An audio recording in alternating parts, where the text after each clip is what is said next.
जय श्री राम। आइए चलते हैं हम आपको फिर पुनः प्रभु श्री राम के रामचरितमानस की कथा खष्ट सोपान यानी छठे सोपान में लंका कांड में, जिसको देखा जाए तो लंका कांड रामचरितमानस का एक ऐसा कांड है कि अधर्म पर धर्म की विजय। तो इस कथा में मैं आपको ले चलता हूं। इससे पहले देखा जाए तो प्रभु श्री राम के रामचरितमानस की कथा में सुंदर कांड में नल और नील के बारे में थोड़ा सा जाना जाए कि आखिर नल और नील कौन थे और इनको जो श्राप मिला था यही राम सेतु के समय वरदान साबित हुआ। प्रभु श्री राम की सेवा का अवसर इन्हें मिला। तो नल नील को देखा जाए तो ये विश्वकर्मा के बानर पुत्र थे और बचपन में ये उदंड किस्म के बंदर थे और ऋषि मुनियों के कमंडलू पूजा सामग्री उठा के ले जाके जल में ये फेंकते थे। उस पर ऋषियों ने उनको श्राप दिया कि आज के बाद जो भी वस्तु तुम लोग जल में डालोगे वो कभी डूबेगा नहीं। यही समुद्र के समय माता सीता की खोज के लिए इतनी बड़ी साम्राज्य पर चढ़ाई करने के लिए लंका में जब बानरों को समुद्र के इस पार से उस पार जाना था, यही नल नील का दिया मिला श्राप उनके लिए वरदान साबित हुआ और उनके द्वारा पत्थरों के शिला पर राम लिख के समुद्र में फेंका गया और उस समुद्र में ये लोग एक सेतु का निर्माण किए जो समुद्र देवता के कहने के हिसाब से कि प्रभु श्री राम के सेना में एक दो भाई हैं जिनका नाम नल और नील है। इन्हीं के द्वारा ये सेतु का निर्माण होगा। और इधर समुद्र देव भी कहे कि प्रभु मैं थोड़ा सा डगमगाने नहीं दूंगा और अपने जल को अस्थिर रखूंगा। तो इसी समुद्र का निर्माण हुआ। इसी को राम सेतु भी बोला जाता है और इसी पर वानर सेना लंका तक पहुंची और विजय प्राप्त करने के बाद उसी सेतु से फिर अयोध्या के लिए वापस आई। तो इस कथा में मैं आपको ले चलता हूं लंका कांड में रामचरितमानस के छठे सोपान में। तो ओम श्री गणेशाय नमः, ओम श्री जानकी वल्लभो विजयते। तो थोड़े से श्लोक में मैं आपको ले चलता हूं। इससे पहले विघ्नों को हरने वाले भगवान गणेश और विद्या की प्रदायिनी मां सरस्वती के श्री चरणों में शीश नवाते हुए विनम्र निवेदन करूंगा कि हमारे देश संसार में जहां भी प्रभु श्री राम के रामचरितमानस की कथा हो रही हो उसे संपन्न करने में अपना पूर्ण योगदान दें। उसके साथ साथ हमारे ऊपर भी अपनी कृपा बनाए रखें कि मैं अपने मुखारबिंदु से प्रभु श्री राम के रामचरितमानस की कथा को संपन्न करने में हमारा पूर्ण योगदान दें। तो आइए चलते हैं हम आपको प्रभु श्री राम के रामचरितमानस की कथा में। हमारी वीडियो हमारी कथा आपको अच्छी लगे तो वीडियो को लाइक करिए, शेयर करिए, चैनल को सब्सक्राइब करिए, बेल आइकन दबाना न भूलिए जिससे हमारी कोई भी महत्वपूर्ण धार्मिक वीडियो आप तक शीघ्र पहुंचे। अंधविश्वास से दूर रहते हुए प्रभु श्री राम के श्री चरणों में समर्पित होइए। तो चलते हैं लंका कांड श्लोक में। रामं कामारिषेव्यं भवभयहरणं कालमत्तेभसिंहं योगीन्द्रं ज्ञानगम्यं गुणनिधिमजितं निर्गुणं निर्विकारं मायातीतं सुरेशं खलवधनिरतं ब्रह्मवृन्दैकदेवं वन्दे कन्दावदातं सरसिजनयनं देवमुर्विशरूपम्। तो देखा जाए तो कामदेव के शत्रु शिव जी के सेव्य भव जन्म मृत्यु के भय को हरने वाले काल रूपी मतवाले हाथी के लिए सिंह के समान योगियों के स्वामी, योगीश्वर, ज्ञान के द्वारा जानने योग्य, गुणों की निधि, अजय, निर्गुण, निर्विकार, माया से परे, देवताओं के स्वामी, दुष्टों के वध में तत्पर, ब्राह्मण वृंद के एकमात्र देवता रक्षक, जल वाले मेघ के समान सुंदर श्याम कमल के से नेत्र वाले पृथ्वीपति राजा के रूप में परम देव श्री राम जी की मैं वंदना करता हूँ। शंखेन्द्वाभमतीव सुंदर तनुम शार्दूल चर्मांबरम कालाव्याल कराल भूषण धरम गंगा शशांक प्रियम काशीशम कालिकल्मषौ घसमनम कल्याण कल्पाद्रुमम नौमीड्यम गिरिजापतिम गुणनिधिम कंदर्पहम शंकरम। ओम नमः शिवाय। तो इसके बाद शंख और चंद्रमा की सी कांति के अत्यंत सुंदर शरीर वाले, व्याघ्र चर्म के वस्त्र वाले, काल के समान अथवा काले रंग के भयानक सर्पों का भूषण धारण करने वाले, गंगा और चंद्रमा के प्रेमी, काशीपति, कली युग के पाप समूह का नाश करने वाले, कल्याण के कल्प वृक्ष, गुणों के निधान और कामदेव को भस्म करने वाले, पार्वती पति वंदनीय श्री शंकर जी को मैं नमस्कार करता हूँ और उनके श्री चरणों में प्रणाम करता हूँ, क्योंकि त्रेता युग में प्रभु श्री राम के रामचरितमानस की कथाओं को और लीलाओं को वो देखे और माता पार्वती को भी दिखाए और सुनाए और हर हर महादेव का नारा लगा के समुद्र को लांघा गया और लंका पर चढ़ाई करते समय भी हर हर महादेव का नारा लगा और विजय प्राप्त करने के बाद भी हर हर महादेव का नारा लगा।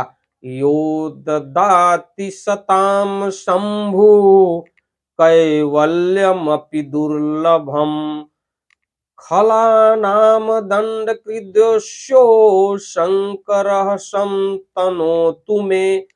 तो जो सत्पुरुषों को अत्यंत दुर्लभ कैवल्य मुक्ति तक दे डालते हैं और जो दुष्टों को दंड देने वाले हैं, वे कल्याणकारी श्री शंभु मेरे कल्याण का विस्तार करें।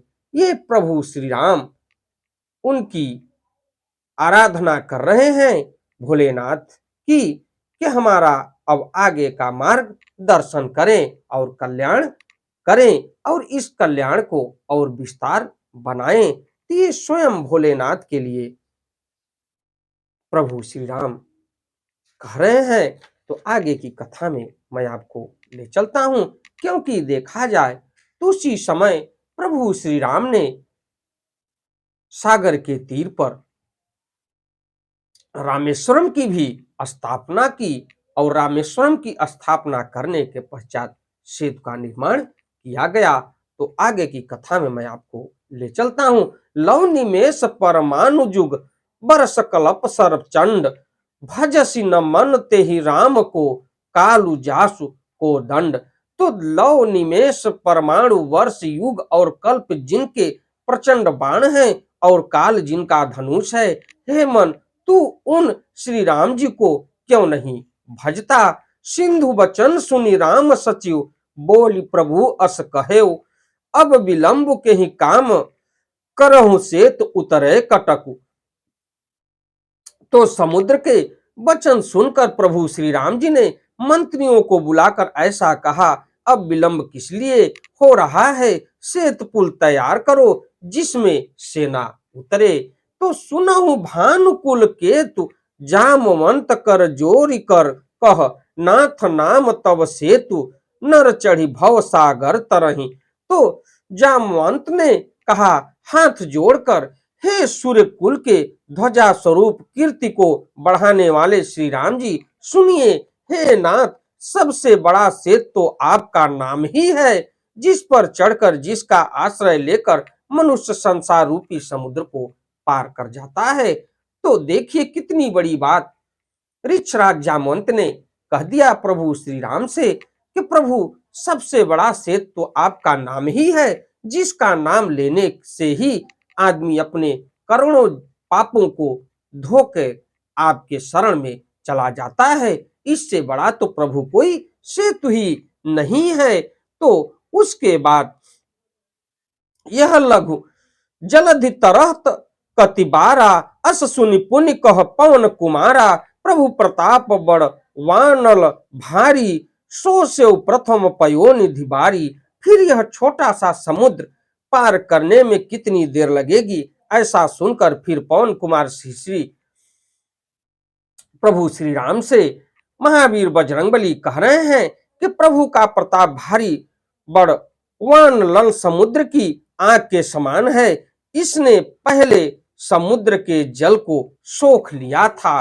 तब रिपु नारी रुदन जलधारा भरे बहोरी भयो तेहि खारा। सुनि अति उकुति पवन सुत केरी हर से कपि रघुपति तनहेरी।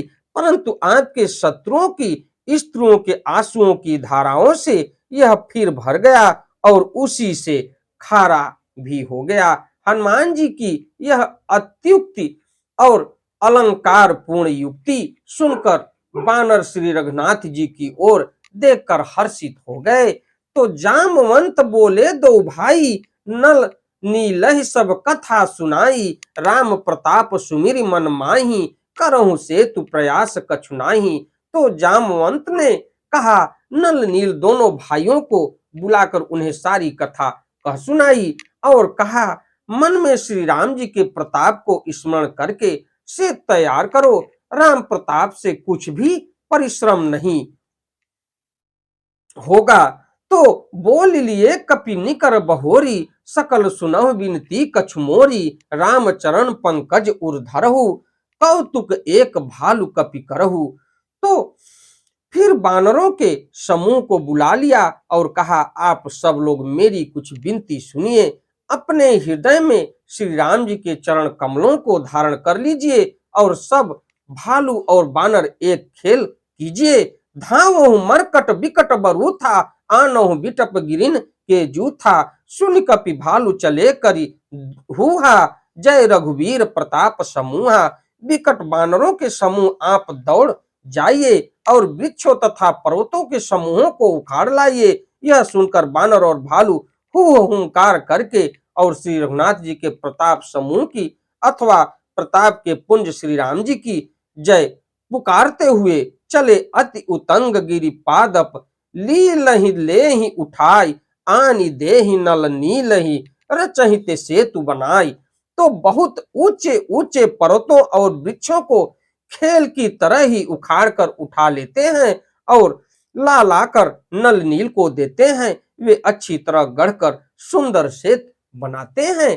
क्योंकि देखा जाए तो नल और नील ये दोनों विश्वकर्मा के बानर पुत्र थे और उसमें भी देखा जाए तो वृक्षों को उखाड़ उखाड़ के उसका जो है कि साचा बनाया जा रहा है और बीच में नल नील द्वारा पत्थर पर गढ़ाई करके प्रभु श्री राम का नाम लिख के जल में उतारा जा रहा है। तो इस हिसाब से राम सेतु बनना शुरू हो गया।